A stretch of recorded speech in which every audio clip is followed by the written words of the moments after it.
How you doing? Welcome back to Randy's Random Reviews. I made it up right now. So this weekend I finished watching Netflix's original series, a series of unfortunate events. So obviously there's gonna be spoilers, and so if you haven't seen it yet, look away.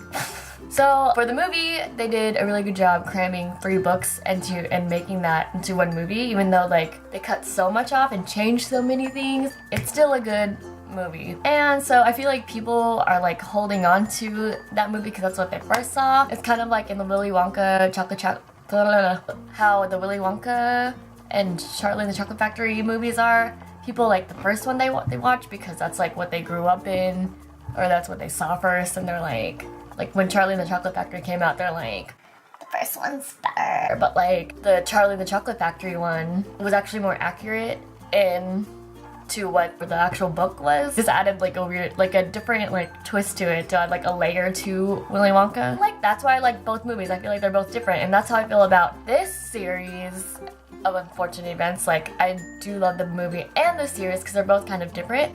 And the books are more similar to the movie.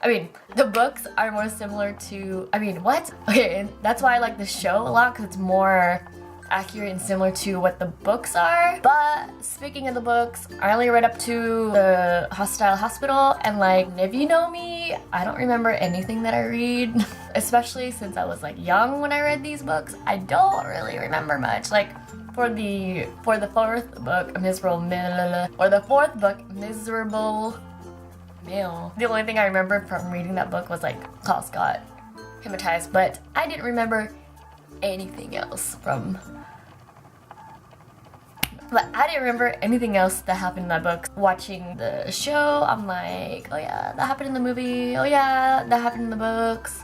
Yeah, I don't know if I explained that right. I probably didn't. And I'm gonna be watched back and be like, Randy, what the f-? So the mother and father role in the show, I thought was interesting. At first I was like, oh, like they're putting like a different spin or twist to the show. At first I actually did think it was like, spoiler alert, the Baudelaire's parents. But then like, I was like, is it? And then during the 4th or 5th episode, I think the 5th episode, when they showed a close-up of like the people in the VFD.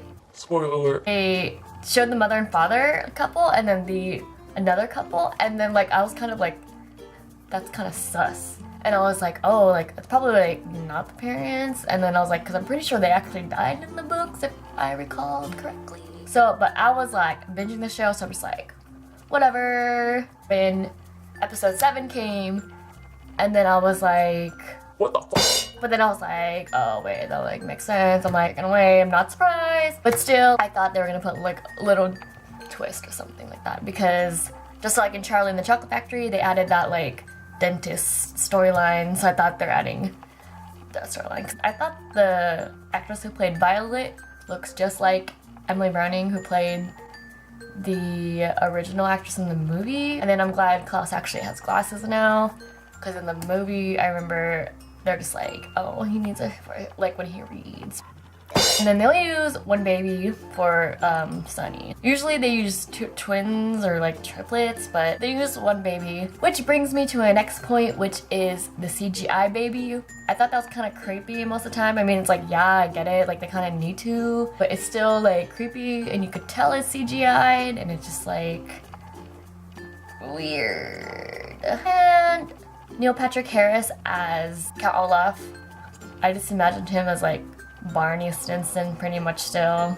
So you know, that How I Met Your Mother kind of reunion in that show. And Soul. And yeah, what really annoyed me with the adults in the movie, I know they're supposed to be stupid and stuff, because like, I feel like they got even more stupid, especially like Mr. Poe compared to the movie, where he's just like, yeah, whatever. So like, I don't know. But what I really liked about this adaptation was that it's not as whitewashed. I like how like Aunt Josephine, Monty, and Mr. Poe are like, you know, not white because it's not whitewashed.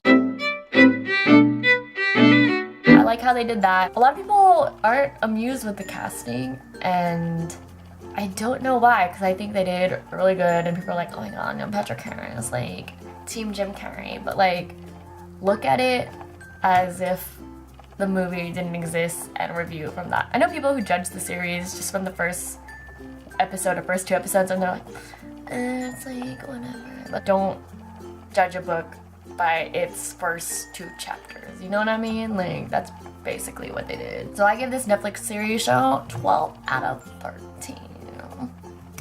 Leave me down in the comments of what you think about the show and whatnot, or what else you want me to review. If you like this video, give it a thumbs up and subscribe, and I'll see you next week. Bye!